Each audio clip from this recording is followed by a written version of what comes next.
Our focus for today is the fact that the Tesla Semi has arrived to destroy Daimler Trucks as well as Daimler cars in the process. This is Greg for Teslafaninsight. Thanks once again for joining us. If this is your first time, welcome. If you're a repeat visitor, welcome back. We also want to thank our Patreon supporters as well as our subscribers. If you enjoy the show, please join us as a subscriber and as a Patreon supporter. You get a lot more information and better ideas for investing and trading.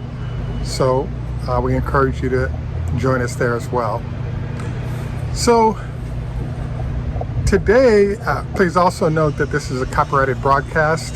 Any use of the material here without permission is prohibited. So today what we wanted to focus on is the fact that it looks like the Semi is here.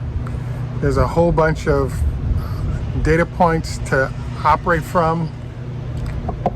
So what we wanted to look at today is first, Frito-Lay's CEO indicated at the end of last year that they were expected to at least get a small number of test vehicles. As you know, they have thousands of trucks in their fleet that they'd like to convert over, but they've started off, I believe, in the 50 truck range as a start, and we'll go from there depending on how well those vehicles are working.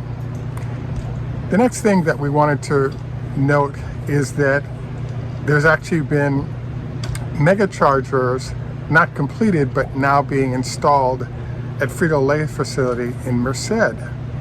So, you know, that's a sign of where the initial 2 trucks and then probably 15 trucks will go, and that performance will determine how many more vehicles they'll take down right away and going into the future.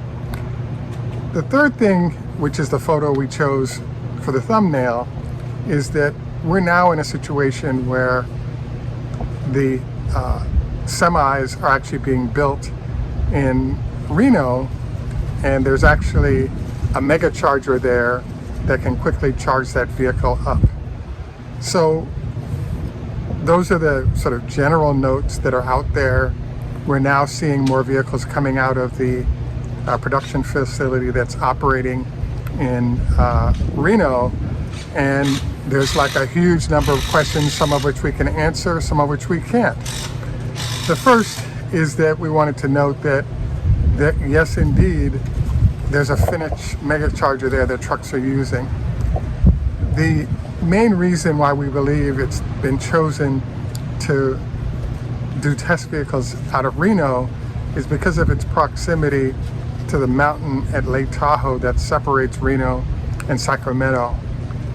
The most difficult sort of measures for any vehicle will be how well do you handle those giant mountains, how well do you handle snow, how well do you handle elevation. So all those variables are in abundant supply as the trucks have to make runs between Reno and all of the production facilities in Lathrop as well as in Fremont. And so it's sort of an ideal test ground because you have a lot of engineers on both sides of the mountain. One of the assessments that we came up with was the fact that there's been a decision as well. You know, we actually thought that they would build a new factory for the Semi and then run from there. There are several problems or reasons why you may not want to do that. One of them is that to start off, the form factor of a Semi is completely different.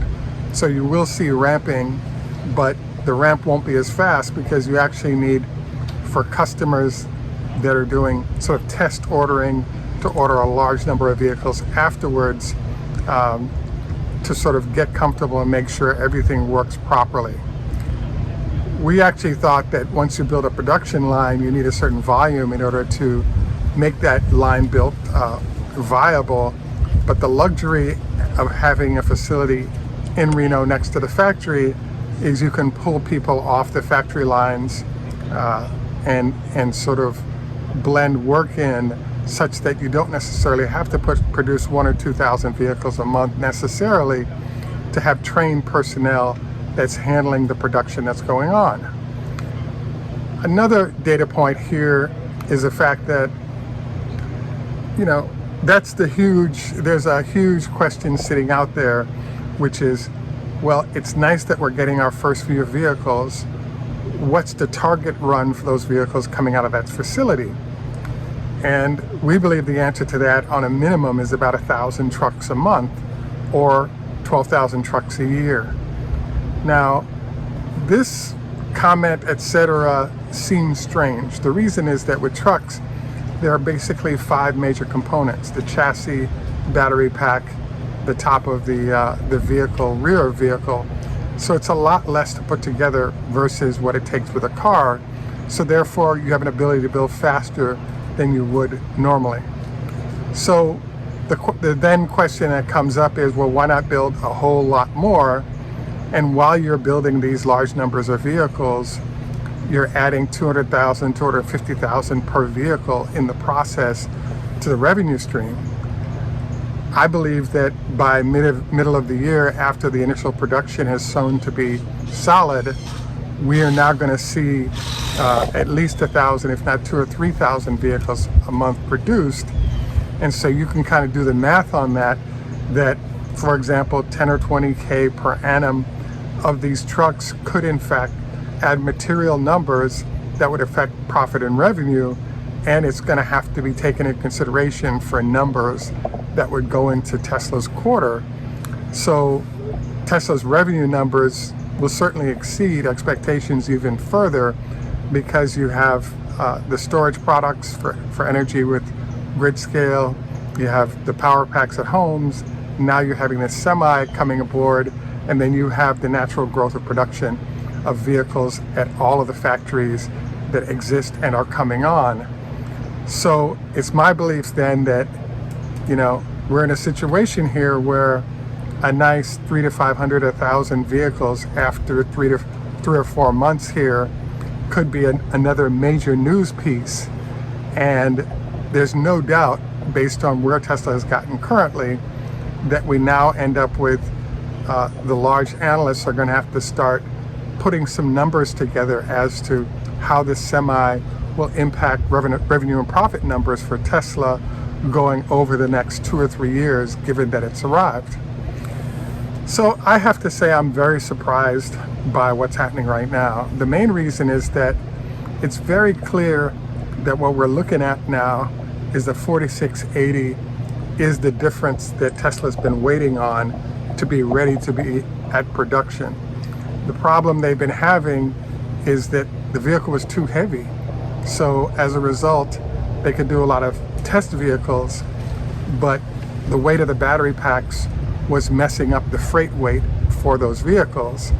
And now with the 4680, they can deliver at comparable numbers of freight weight that a regular semi might have. It's also interesting to note here that there's been a decision to start off with Frito-Lay. As you know, Pepsi has several divisions. One of them is the Frito-Lay division. The other is the primary sort of soda operations. I was actually taking a look at a truck three nights ago, and the difference, just to note, I in the 4th grade, there's a question that ruined my perfect score for a math test, and that question was, which weighs more, a tractor trailer or 5 pounds of lead inside of a tractor trailer, or 5 pounds of cotton inside of that tractor trailer? And so I got the answer wrong, and I'm sure you'll get it right, because obviously the question's a 4th grade question. And this brings up an interesting point, which is there's been a decision to focus the initial tractors on the Pepsi facility that delivers large amounts of snacks. So basically, the trucks aren't being put through full tests immediately, because moving a truck full of water in the form of sodas is way different than moving a truck full of chips, where there's a whole bunch of air, etc. So I really don't think this is a true test of the full hauling capacity of the truck, but I think it's a great start. Another note on this whole thing is the decision by Tesla to open up process in Merced is kind of big, because it turns out that California is eager to reduce air pollution, and because of that, there are vehicles that are being funded, be it Nikola, Mercedes, Packard.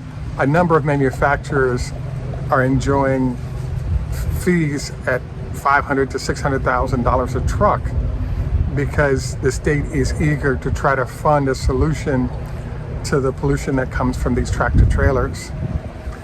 I actually am also surprised that Tesla's not just running this truck heavily in-house with its own car deliveries, etc., as a way to test it versus shipping it out of house so quickly.